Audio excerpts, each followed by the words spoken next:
and you all know that I teach English subject of grade 8. Dear students, I hope you all are fit and fine and healthy at home, and you all students of grade 8 might be listening to me you all of you must be watching the video online of this program, and I hope that some students who do not have facility of internet they may be listening to the radio at the same time. Dear students, not wasting much time, let me take you to the course I have been teaching you. Dear students, we have been discussing Unit 2, an expedition, for some days, and today we will talk about page number 16.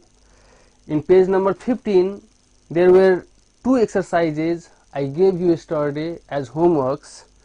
Exercise number B, study, and question number 2 in page number 15. These were your exercises. I hope that you have done the exercises at your home, and I hope that you do not have any problem in these exercises. Now I turn the page at page number 16, and then I will teach you today question number C, activate yourself. Dear student, this question says your school may have rules and regulations for the students to follow. Write them one by one using must, mustn't, should, and have to, are not allowed to, etc. You can use the following examples to help you. Dear students, this question says that your school must have some rules and regulations for students as well as for teachers and for every members of the school. Not only in school, there are different organizations, institutions where there are some rules to be followed by the members of the organization.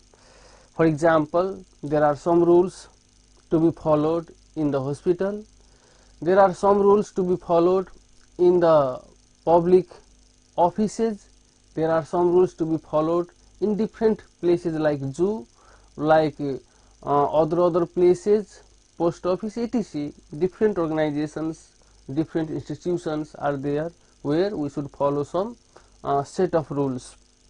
So today we will learn how to write the rules and regulation. I have written the topic on the board as well. Writing rules and regulations for different institutions means how to write rules and regulations for different institutions. Dear students, I had taught you some modal verbs yesterday. I taught you, let me write, first of all must, then have to, then should, then are allowed to, are allowed to. These are the modal auxiliaries which are used to write rules and regulations for different institutions. Dear students, we use these forms, these modal auxiliary verbs to write rules and regulations for different institutions. Let me tell you that we can write mustn't also, mustn't, don't have to, don't have to, then shouldn't,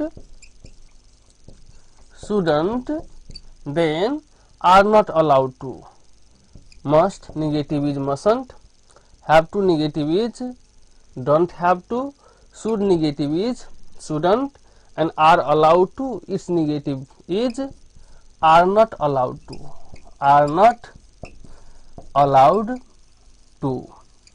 These modal verbs are used to write rules and regulations for any institutions or organizations. Dear students, some set of rules have been presented in our book Those are the rules for the visitors of zoo. These rules have been presented, for example, to us to do this exercise. We can see at those examples, and then on the basis of those examples we have to write rules for our school. So let's see the examples first. First rule says, rules and regulations for zoo. I am going to read. It is in page number 16 in question number C, exercise number C. Activate yourself. Number 1 rule says, visitors mustn't give food to the animals.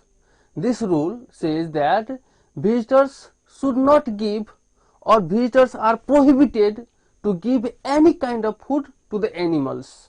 Why? Because when we give food to the animals, then they may hurt us in the zoo. That's why visitors should never give any food to the animals. Another reason is there for not giving food to the animals, that some visitors may be poachers. Some poachers also may enter in the zoo being visitor, and at that time what happens, those poachers may kill the animals by giving poison in the food, and that's why in zoo it is strictly prohibited to give food to the animals. Another rule is there, visitors are not allowed to litter in the garden. Here is the use of are not allowed to. So visitors are not allowed to throw dust in the garden. Litter means throwing dust. So no visitor is allowed to throw dust in the garden, because when we throw dust in the garden becomes dirty, and in that sense visitors feel awkward in the garden. Number 3 rule says that visitors mustn't smoke within the zoo premises. Visitors must not smoke in the zoo premises. That means if we smoke in the zoo premises, inside the zoo premises, what happens? We affect our health as well as we affect the health of other animals also by smoking, and it looks very bad when somebody smokes in the public places. So there is the rule for the zoo that visitors cannot smoke inside the zoo premises. Number 4 rule is there, poking at the animals is strictly prohibited. Means you cannot touch the animal or pinch the animal with your finger. Why? Because some dangerous animals in the zoo, tigers, lion, they can hurt you while you poach to, or while you poke or pinch to the animals. That's why this rule says that poking at the animals is strictly prohibited in the zoo. These are the rules for the zoo. In the same way, we have to write some rules for the school. We have to write some rules which should be followed by the students as well as the other members, teachers in the school. We can write in this way. Let me write some rules. We can use these modal verbs to write our rules and their negatives. Must, have to, should, are allowed to, strictly prohibited, in this way. Let me write some rules for school. Can you guess what can be the rules for school? Number 1 I write, here you should write rules for school, and then you should write number 1 in the same way. Students must come to school at 10 o'clock. 10 o'clock. This rule says that students must come to school at 10 o'clock. Means no student can come to school after 10.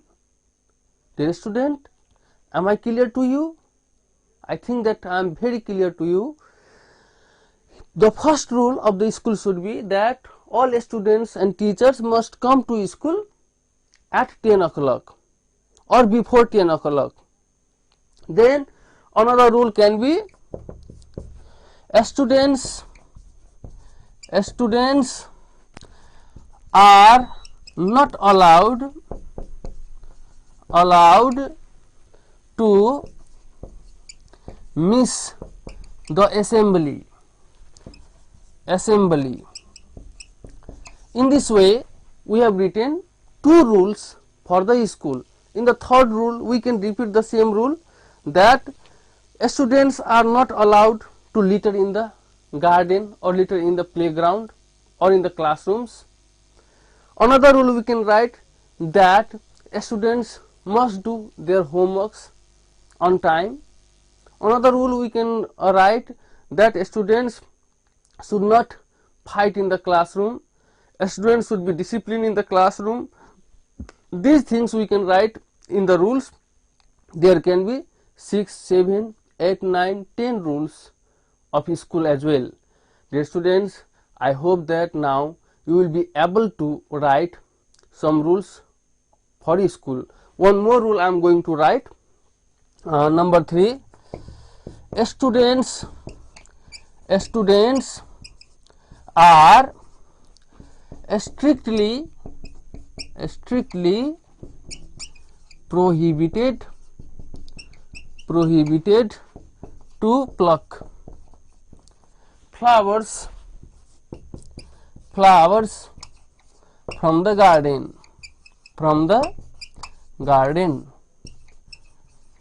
In this way, you can write this expression as well, are strictly prohibited, are strictly forbidden. Such expressions also can be used to write rules and regulations for different organizations and institutions. Dear students, I hope you all have understood this exercise as well, and I hope that you will write the answer of question number C exercise in your exercise book.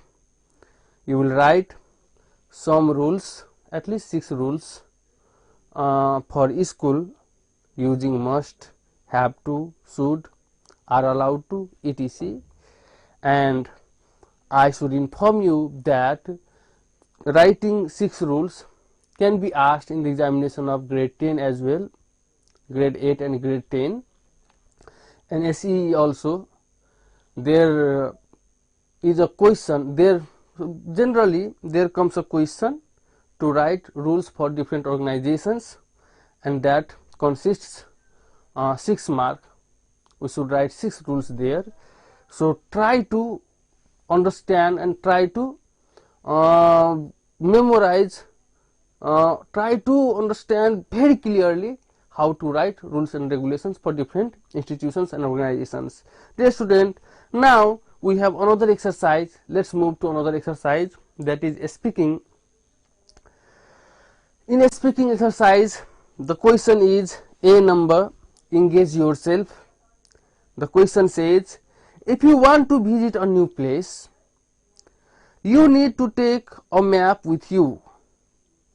If you want to visit any new place, then you need to take a map with you, because you don't know the new place, and if you don't know the new place, if you have not gone in that new place before, then you might feel difficulty, and asking with different people for directions and for the new places becomes awkward, or we think that it is not good to ask with different people where we want to go. So better it is a good idea to take a map with us while going to visit a new place.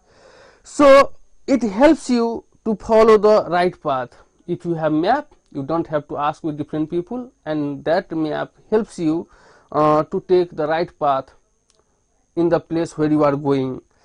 Can you follow the directions to get to the hospital from the school on the following map?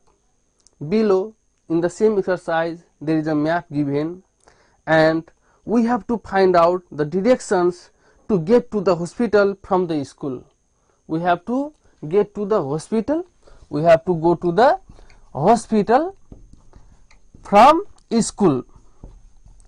we have to go to hospital from school in the following map given in page number 16. So now there is another part of the question that says draw a line along the way to get there.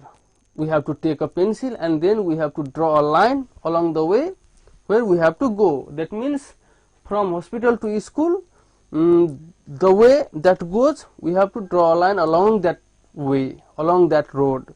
So you have to do this exercise at your home.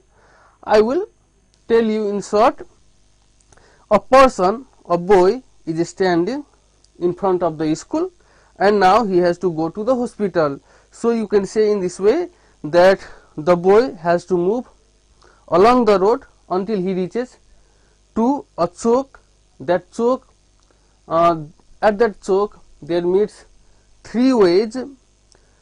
That boy shouldn't turn right from that choke, he should go ahead. When he goes ahead, he sees airport in his right. When he crosses the airport, he sees post office in the right. When he crosses that post office, he sees temple in the left. When he crosses the temple, there is a river and over that river there is a bridge. He crosses the bridge as well. When he crosses the bridge, he sees a small garden, some trees in the both side of the road. When he crosses the jungle, a small jungle, there he reaches to a zoo. There is a zoo in the right side. Then he should follow the road until he reaches to the hospital. In this way we can describe the direction. Dear student, in this way you can describe the directions and you have to draw a line along the way that links from school to hospital.